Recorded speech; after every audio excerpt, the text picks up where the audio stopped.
평안하셨습니까? 단풍의 아름다운 절기가 왔습니다. 11월 3일 부활장인 고린도전서 15장 3절로 4절 말씀을 통하여 예수님의 부활을 믿습니다라는 제목으로 하나님의 말씀을 선포하겠습니다.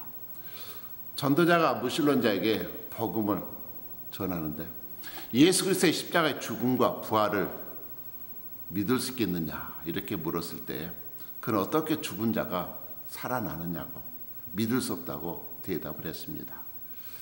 그랬을 때 전도자가 당신은 이 세상에 얼마나 모든 이치에 대해서 알고 있다고 생각하십니까?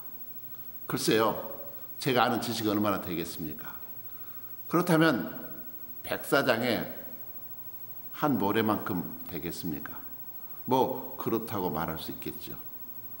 만약 그렇다 치면 당시 모르는 수많은 자연의 이치와 우주의 원리 가운데 하나님의 아들이신 예수 그리스도께서 이 땅에 오셔서 죽으셨다가 3일 만에 다시 살아날 가능성은 전혀 없겠습니까? 우리는 장사한 지 사흘 만에 죽은 자 가운데서 다시 살아나셨다고 하시는 예수님의 부활을 믿음으로 고백합니다. 부인할 수 없는 7가지 부활의 증거를 한번 나눠보겠습니다. 첫째는 부활은 구약 성경 말씀의 성취입니다.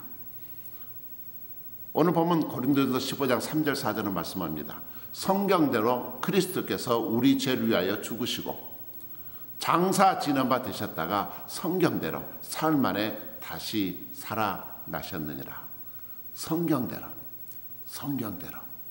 이 성경은 구약 성경을 말씀합니다. 주님의 부활은 갑자기 나타난 현상이 아니라 구약 성경을 통하여 예언되었던 사실이 성취된 것이 부활의 사건입니다. 두 번째로 예수님 자신이 자신의 부활을 예언했습니다. 마태복음 17장 20절 23절 말씀에 갈릴리에 모일 때에 예수께서 제자들에게 이르시되 인자가 장차 사람들의 손에 넘겨져 죽임을 당하고 제3일에 다시 살아나야 하리라 하시니 제자들이 매우 근심하더라. 재미있지 않습니까? 제자들 역시도 죽음을 끝이 나지 부활이 무엇인지 부활의 실체에 대해서 전혀 아는 바도 없었습니다. 우리가 마치 9.11 사태로 인해서 비행기가 무기가 될 수 있다는 것, 비행기가 이렇게 빌딩을 무너뜨릴 수 있다는 사실을 처음 알았습니다. 그러나 이제는 모든 것이 무기가 될 수 있다는 사실을 압니다. 이제는 우리가 부활이 이런 거구나 알 수가 있지만 제자들 역시도 몰랐기 때문에 왜 자꾸 죽는다고 얘기를 하시지 너무나 불안하고 근심이 가득했습니다. 세 번째, 빈 무덤이 부활의 사실을 증명합니다.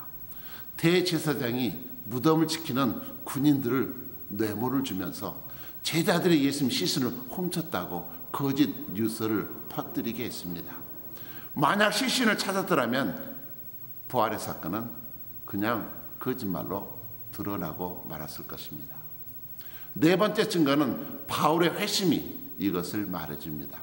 회심전 바울은 어떤 사람입니까? 율법주의 철저해서 매우 잔인하고 오만하게 교회를 핍박했습니다. 그런데 부활하신 주님이 다메섹 도상에서 그를 찾아오셨습니다. 그의 삶이 180도 변했습니다. 복음의 핍박자에서 복음의 전도자로, 교회 파괴자에서 교회 개척자로 바뀔 수 있었습니다. 부활의 증거입니다. 베스트 총독이 복음을 전하러 잡혔던 사도 바울에게 뭐라고 외쳤습니까? 바울아, 내가 미쳤도다. 내 많은 학문이 너를 미치게 하였구나. 사도행전 26장 24절은 말씀합니다. 정말 미치지 않고서 어떻게 부활을 믿을 수 있다는 말입니까? 맞습니다. 사도 바울은 미쳤습니다. 그랬기에 죽은 자의 부활에 대해서 담대히 자신의 생명을 내어놓고 온 열방에 이르도록 생명의 복음, 부활의 복음을 전파했습니다. 그래서 우리도 예수 그리스도의 부활을 믿게 되었습니다. 다섯 번째 증거는 베드로와 예수님을 따랐던 나머지 제자들의 변화된 모습 속에서 부활을 증명해 볼 수 있습니다. 예수님이 체포되었을 때 그렇게 따랐던 제자들은 다 배신하고 도망갔습니다. 베드로는 3번이나 주님을 부인했습니다. 이랬던 겁쟁이들이 담대히 부활 이후에 성령 받고 부활의 증인되어서 그들의 삶을 기꺼이 십자가의 죽음과 부활의 복음을 증거하기 위해서 드릴 수 있었습니다. 사도행전 3장 15절에 담대히 이렇게 증거했습니다. 너희들이 생명의 주를 죽였도다. 그러나 하나님이 죽은 자 가운데서 그를 살리셨으니 우리가 이 일의 증인이라. 어떤 증인입니까? 부활의 증인입니다. 그들은 부활의 복음을 증거하다가 기꺼이 자신의 생명을 드렸습니다. 어떻게 사람이 거짓을 위해서 자신의 고귀한 생명을 바치겠습니까? 6번째는 초대교회 모든 설교의 핵심이 부활이었습니다. 오고 오는 모든 교회, 오늘날 우리 교회 설교의 초점도 부활에 있습니다. 베드로가 복음의 말씀을 증거했을 때 하루에 3,000명이 5,000명이 회개하고 예수를 믿는 기적의 역사가 나타났고 오늘날에도 여전히 죽음과 부활의 복음을 통하여 많은 사람들이 예수를 믿고 많은 깨어졌던 가정들이 회복되는 역사가 임하고 있습니다. 모든 교회 설교의 핵심은 부활입니다. 마지막 7번째 결정적인 증거가 있는데 무엇일까요? 우리 안에 오신 성령이 부활의 산 증인입니다. 아버지 하나님으로부터 성령의 약속을 받고 성령의 부으심, 바로 그분이 예수 그리스도이십니다. 예수님께서 죽은 자 가운데서 부활하지 않으셨다면 12 제자뿐만 아니라 누구도 성령과 성령의 역사를 받을 수가 없었습니다. 사도행전 5장 32절은 이런 말씀을 하십니다. 우리는 이 일의 증인이요, 우리는 바로 제자들입니다. 자기에게, 즉 하나님이 자기에게 순종하는 사람들에게 주신 성령도 그러하니라 하더라. 그러하니라 하더라. 무슨 말입니까? 성령도 그러하니라. 성령이 바로 부활의 증인이었던 사실을 말씀해주고 있습니다. 우리가 예수를 믿을 수 있었던 것은 바로 성령의 기름 부으심의 결과입니다. 예수님의 부활이 왜 중요할까요? 예수 그리스도의 부활이 사실이라면 그가 약속하셨던 모든 말씀이 사실일 수밖에 없기 때문입니다. 예수님께서 많은 약속을 하셨습니다. 너희가 무엇인지 내 이름으로 믿고 구하는 것은 하나님께서 반드시 다 이루어 주실 것이라고 약속하셨습니다. 그에 또 수많은 약속의 말씀을 하셨습니다. 수고하고 무거운 짐진 자들아 다 내게로 오라. 내가 너희에게 삶과 안식을 주겠다. 누구든지 나를 믿고 영접하기만 하면 하나님의 자녀가 되고 영원한 생명을 누리게 될 것이다. 내가 세상 끝날까지 너희와 항상 함께 하겠다. 내 처소를 예비하면 내가 다시 와서 너희를 영접하겠다.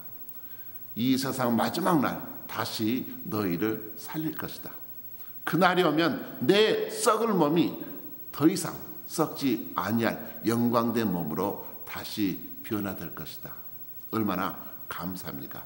더 이상 사망과 어둠과 눈물과 질병과 어둠이 없는 그 나라에 우리는 새 변화된 영광된 몸을 입고 하나님과 함께 영원히 누리게 됩니다. 할렐루야. 저는 장례식 예배를 주관할 때마다 이 사도신경의 고백을 통해서 예수 그리스도의 부활을 고백하고 그리고 마지막 부분에 우리의 육신의 부활을 믿는다고 고백을 합니다. 그 현장은 바로 내가 죽어야 되고 내가 다시 살아낼 부활에 대한 확실한 현장의 역사인 것입니다. 막연한 소원이 아니라 믿는 성도의 현실이고 믿는 성도가 붙들고 있는 소망의 약속입니다. 부활의 신앙으로 무장해서 어떤 고난과 어떤 역경이랄지라도 심지어는 사망의 음침한 골짜기를 간다 할지라도 사탄 마귀가 감당할 수 없는 그러한 대담한 믿음의 용사의 무기는 무엇입니까? 부활의 산소망을 붙드는 것입니다. 날마다 부활의 기쁨과 감격으로 승리하시는 여러분 되시기를 축복합니다.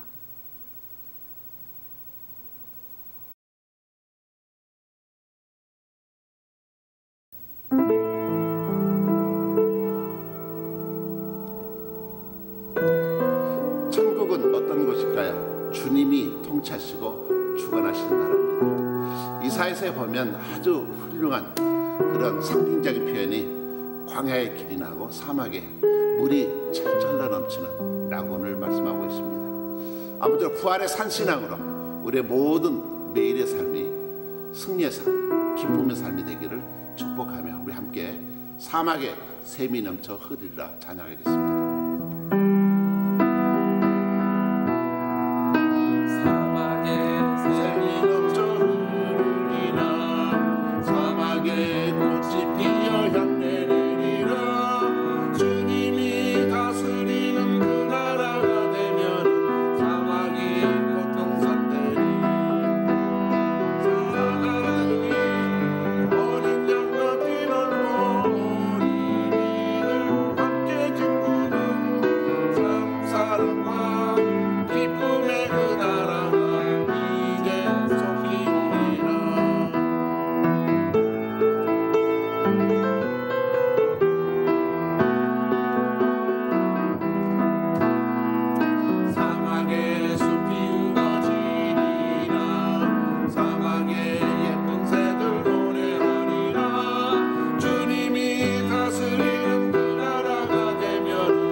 감사합니다.